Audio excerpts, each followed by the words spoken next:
Hey YouTube, Joeboy here. So, today I want to talk about the Guardians of Raftel. So we got a whole bunch of new information in the recent chapters of One Piece, and it can be a little bit intimidating for, I think, other people out there, myself included, to sort of rearrange our headcanon, what we think is the case, how, certain groups interact with each other, how they may be in conflict, and how they may not be. And so one of the most interesting things revealed during the Reverie mini-arc is Shanks' relationship with the Gorosei. I don't think before I really thought that Shanks was cool enough with them to just simply visit them and offer them advice in MavisHdz. But as we saw in the recent chapters, this is the case, and I think it inspires me to think about Shanks and perhaps the other Yonko and the world government and the Gorosei just a little bit further. And so it's a bit difficult to focus this conversation, but I'll try to do so. And I think the first thing that really sticks out to me as perhaps not direct information, but an indirect conclusion, is we can kind of see the Gorosei's and Imu-Sama's hit list in the recent chapters. And that includes the pirates of Monkey D. Luffy and Blackbeard. But for some reason or another, and this is what's conspicuously absent, the hit list does not include any of the other Yonko. So Shanks, Big Mom, and Kaido are not of great concern to the world government. Why is that? I think that at this point in time, it can safely be stated that Big Mom and Shanks and Kaido are all individually in their armies and their territories more powerful pirates than clearly Luffy, and maybe at this time even Blackbeard. And in fact, if you're talking about the Yonko, I think the majority of the community would agree that power-wise, Kaido and Big Mom and Shanks are a formidable enemy of the world government. If we extrapolate a little bit from the war in Marineford, a sick Whitebeard, who is probably not as much the strongest person in the world at the time of his defeat, still required pretty much the entirety of the Marines and the Chichibukai in order to defeat him and his allies. I think most would agree probably the same is true if any of the other Yonko attempted to oppose the world government in any way and started some sort of mass conflict. But yet for some reason it is not their power level which is the determining factor of whether or not they should be eliminated. So then maybe we can determine, or we can come to the conclusion that the world government really isn't that much, or isn't that insecure about how powerful the Yonko are. Perhaps it's something closer to ambition, which is what they fear. And so guys, ambition works in a couple of different ways, but we do have an example of something that the world government did fear in the past, something that perhaps we could use as an example of what the world government is hoping to contain, which is when Shanks met Whitebeard early on in the story, the world government basically freaked out. In fact, they set up nets in between the territories of Yonkos so that they don't encounter each other. Why is this? And I think that there's probably two reasons. One, so that they don't fight and destroy each other, and on the other hand, so they do not meet up and form alliances, which was probably their greatest fear when Shanks met with Whitebeard. Or their fear with Kaido and Big Mom meeting up is that one might destroy the other.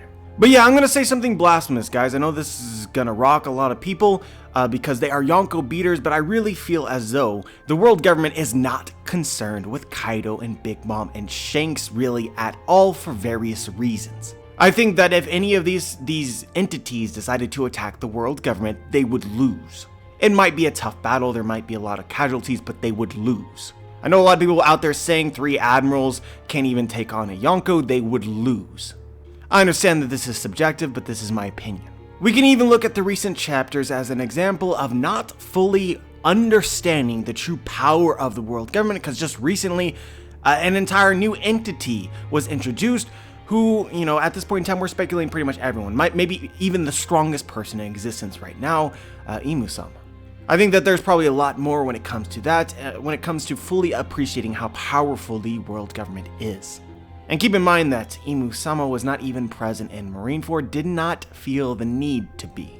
They were confident enough that they could achieve their objectives and defeat Whitebeard. So again, as previously stated, I really think that in order for the world government to truly fear the pirates, and what they do fear and what they actively try to prevent is the unification of the pirate world, that is where the strength of the pirates becomes a true threat. And with this, I think that you can understand why Shanks, Big Mom, and Kaido aren't targets and aren't on the world government's hit list. Because Kaido and Big Mom don't get along with others very well. And they, as people and as pirates, do not inspire any sort of unification. And I think that clearly both of them are not aiming towards anything of this sort. One very interesting thing that you'll note about Big Mom is that in order for Big Mom to make any sort of allies outside of her own flesh and blood, requires her to marry off her children, and even then the connections are unstable at best. When it comes to Kaido, he just wants to die. He doesn't want to make friends, he just wants to destroy shit. That's the impression I get. There's not a lot of threat of them joining forces with anybody else. And they are not strong enough to defeat each other. Basically, I think for the world government, Big Mom and Kaido are more asset than they are enemy, because they protect the balance of powers by their existence and control over their various segments of the new world. I think the same is probably true of Whitebeard. Remember, they were saying that Whitebeard knelt before the throne. He was the kind of pirate that could have unified the entire world, but did not have that kind of ambition. He just wanted to protect those closest to him. Whitebeard also maintained the balance by not attempting to expand his territory and chip away at the strengths of the other Yonko, like Big Mom and like Kaido, and also by not looking for great feats within the pirate world, such as Roger achieved, like finding Raftel, which he probably could have done. Whitebeard prevented the pirate world from becoming a threat. And so when you compare these various characters to Blackbeard and to Monkey D. Luffy, you can tell why the world government has them as priority assassination list material. I do think that Blackbeard is the kind of character who could eventually rule over the entirety of the pirate world, and is in fact exactly what he is aiming to do in whatever ways he can scheme up.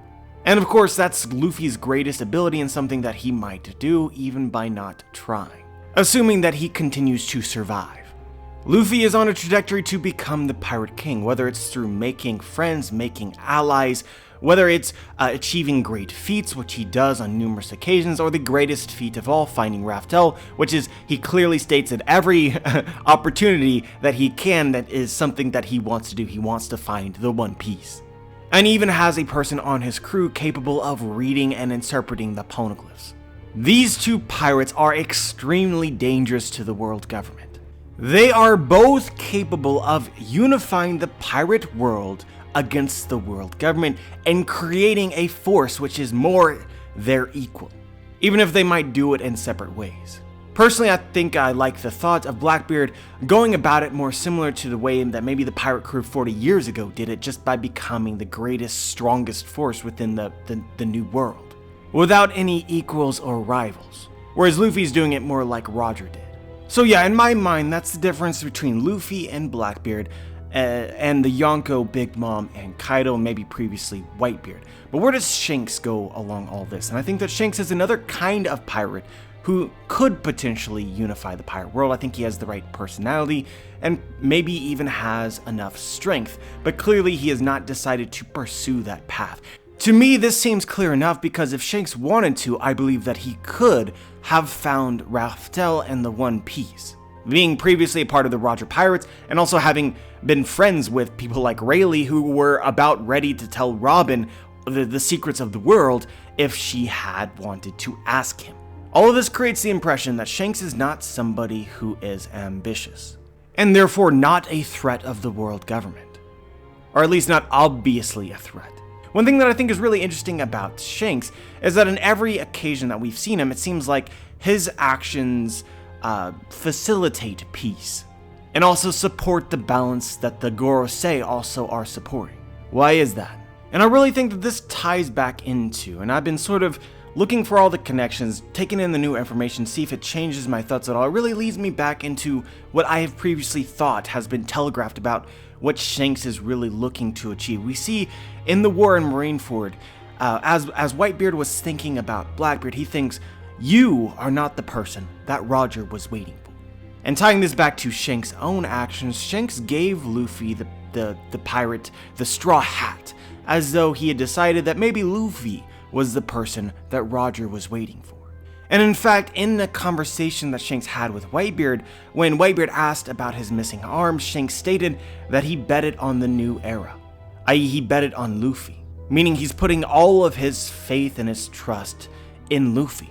Which again suggests that Shanks does not believe he is the right person to carry on Roger's objectives.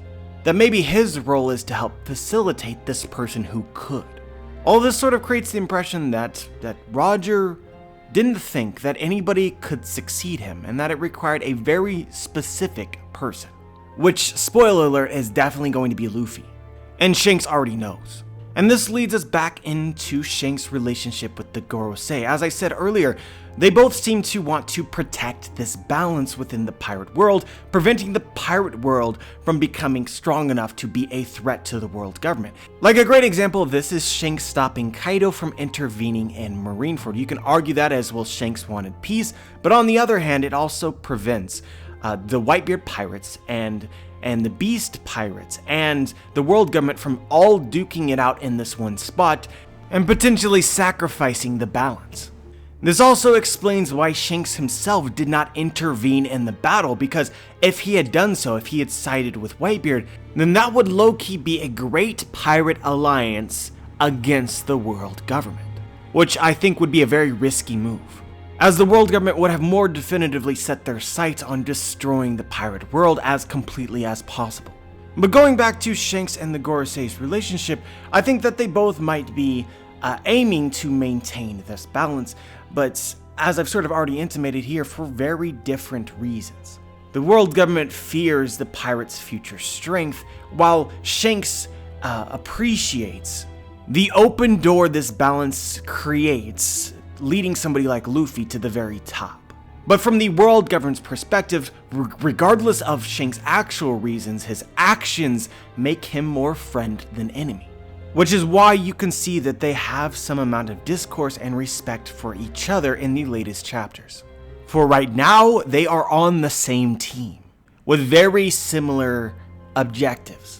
And this is also why Shanks feels very comfortable meeting with the Gorosei to warn them about, as we have speculated, it is not entirely fleshed out yet, but I think that we can assume that he is warning them about Blackbeard. Because Blackbeard is the single greatest threat to Luffy becoming the Pirate King, and is simultaneously a huge threat to the world government, and a person capable of rallying pirates to become a force that could truly equal them.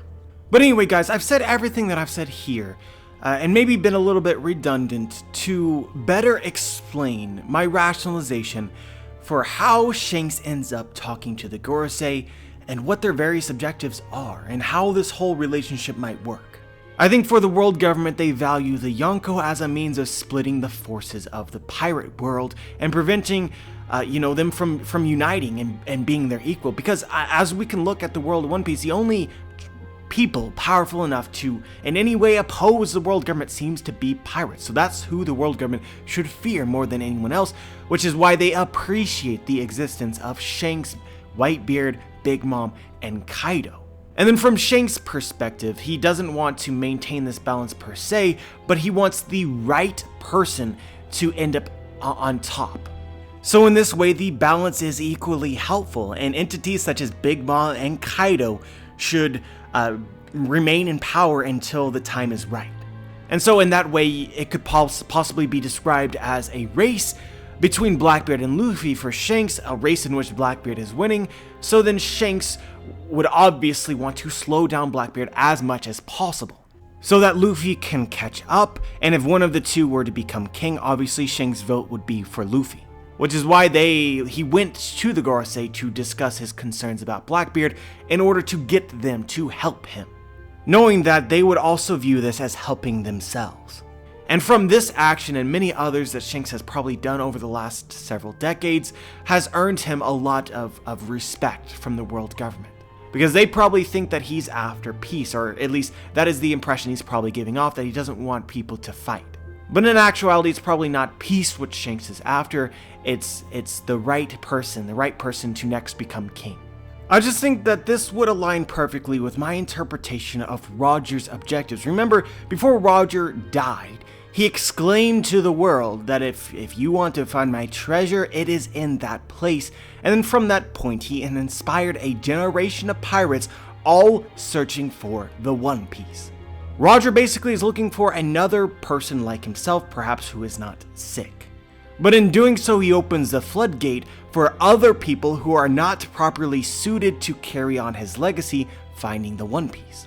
And Shanks has sort of stationed himself in the New World as a kind of gatekeeper, trying his very best to allow passage for those who are worthy, and subtly manipulating the other major powers at B to help him in this endeavor. So for Shanks, Roger's will has selected two possible candidates, the Blackbeard Pirates and Luffy. The Blackbeard Pirates are not right, so Shanks is opposing them, and seeking the world government to help, while very, very subtly helping the Straw Hat Pirates, in preparation for the final battle.